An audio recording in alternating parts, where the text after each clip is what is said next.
With the release of the Nagatoro anime, and the dumpster fire Twitter was over it, I figured a lot of people would be watching the first episode. What might be more common, however, is people watching it and thinking, wait, this is it? The show people were so hyped over that it's the second most anticipated anime on Mal, and it's some girl just bullying a guy?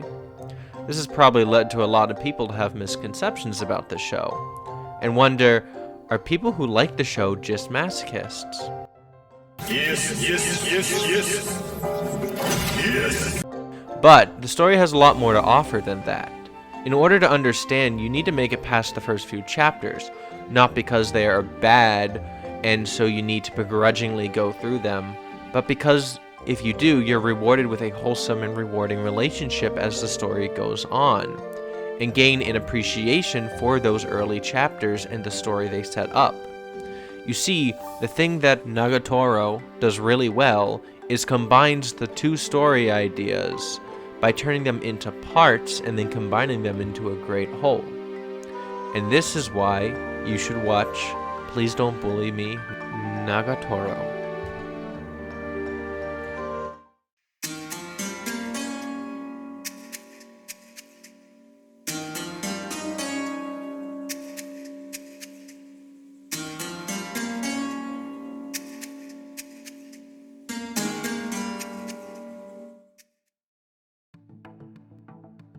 So it's common knowledge by now that the mangaka for Please Don't Bully Me Nagatoro makes hentai.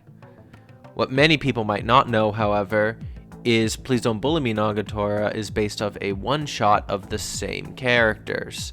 The one-shot is a short work and as such is made for a specific group of people, masochists. When making a larger work, it is important to keep a broad fan base in mind. For example, look at something like furry content. While it appeals to members of that community, it alienates members outside of that community, making it hard for furry games and movies to reach the levels of success that non-furry content can get. The one-shot is really only enjoyed by masochists, so when adapting this story into a manga, the mangaka had to remedy this problem. There was also another problem they faced, as all storytellers do when approaching a wide audience. Gaining attention and a fan base is important. Without it, good stories can and do go unread. As such, giving unique ideas and characters can attract audiences. In order to remedy these problems, the mangaka took the original concept behind Nagatoro and turned it into a surefire way to lure an audience in by making it a hook.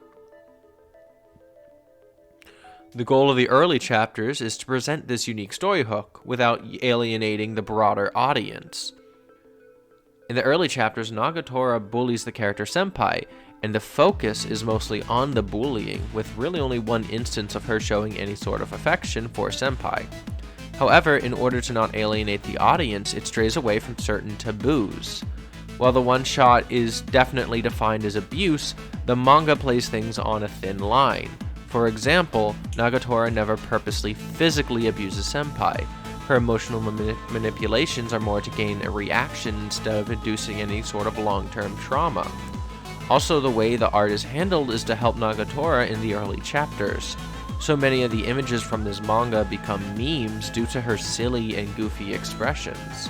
This gives her actions a lighter tone and makes her hard to hate.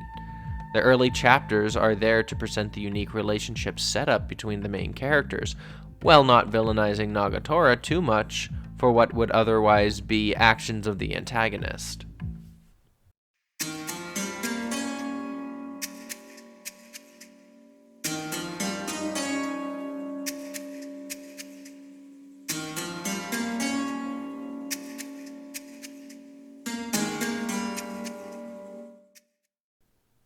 Chapter 11 is the staple chapter that transforms the work from a hook to a story.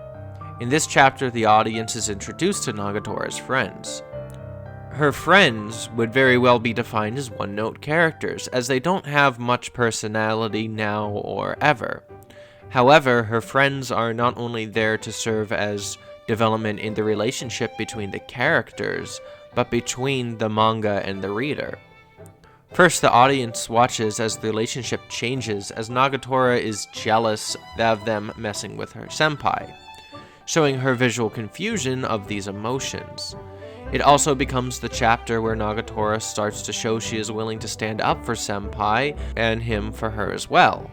What's more important, however, is how she transforms for the audience. First, it shows the thin line by having her friends cross it and go too far. It also starts redeeming Nagatoro for more skeptical audience members by having her call them out on their harassment. This chapter makes her more likable for the audience and shows how much she has really been holding back. It also acts as the stepping stone for the character development that's required in romantic comedies.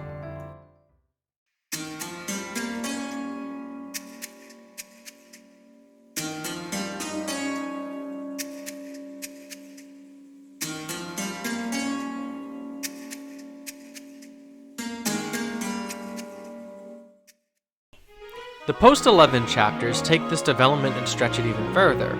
First, the concept of the hook remains present, but starts to fade as the story progresses.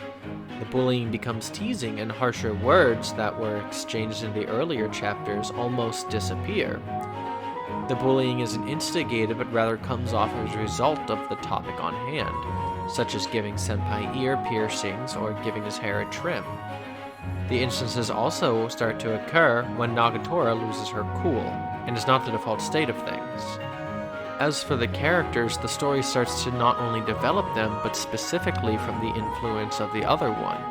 These changes are more subtle, but impactful. First, senpai becomes more willing to try new things thanks to Nagatoro's influence, and is willing to try things like piercings.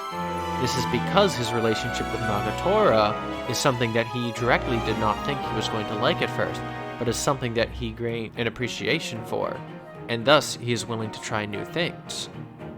His confidence also slightly increases as seen by his stance. In the early chapters, he's hunched over with his head down, but in the mid-chapters he starts to straighten up his back and tilt his head up, yet still remains in space-minimizing poses. Also, he doesn't cry anymore after the initial chapters. Ever. For Nagatoro, it starts introducing her character. First, the bully persona starts to fade as she shows how easily embarrassed she can get, and this can sometimes backfire by her bullying. This helps make her more likable since she avoids the problem of being a too perfect of a character with no flaws. It also starts to explore the basis of her personality and the things that have a tendency of leading her into trouble, such as bullying senpai. Things like her energy and her mischievous nature. Most importantly, however, it shows her weakness, and that's the main reason why the story actually can't exist without the hook. It reveals in these chapters that Nagatoro cares a lot about what people think of her. As such, she hides her emotion, even amongst her friends.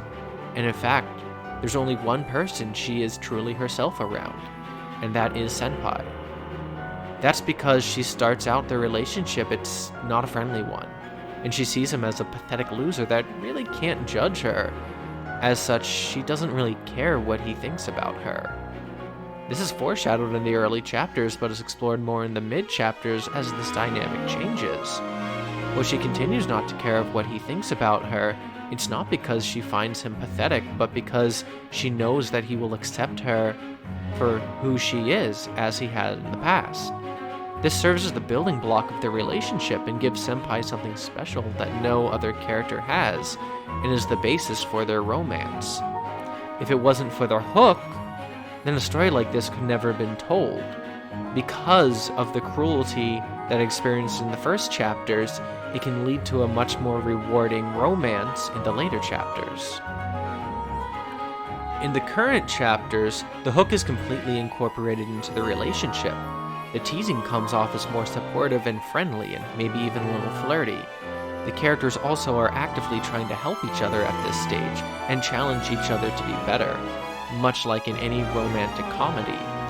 At the current point, the story is almost completely incorporated into a romantic comedy, but still likes to bring up its hook every once in a while.